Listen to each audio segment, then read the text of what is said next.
Hi friends!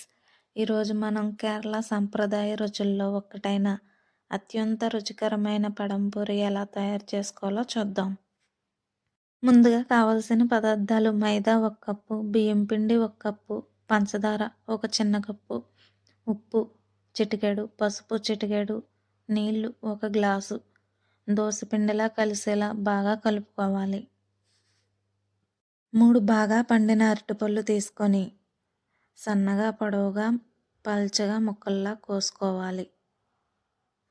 వర్షం పడుతున్న సాయంత్రం వేడివేడి టీ, దాంతో కరకరలాడే పడంపూరి అబ్బా! ఆ ఆనందమే వేరు. ఈ పిండిలో అరటి ముక్కలను ముంచి కడాయిలో వేడి చేసిన నూనెలో నెమ్మదిగా వేయించాలి. బంగారు రంగులోకి మారగానే వీటిని బయటకు తీసి టిష్యూ పేపర్ మీద వేసుకుంటే ఎక్సెస్ ఆయిల్ అంతా పీల్చేస్తుంది. అంతే, బయట కరకరలుగా లోపల మృదువుగా తీపిగా ఉండే కేరళ పడంపూరి సిద్ధం. టీతో కానీ పిల్లలకు స్నాక్స్గా కానీ ఇది అందరికీ ఎంతో ఇష్టం. ఇలాంటి మరికొన్ని రుచికరమైన రెసిపీస్ కోసం ఈ ఛానల్ని సబ్స్క్రైబ్ చేసుకోండి.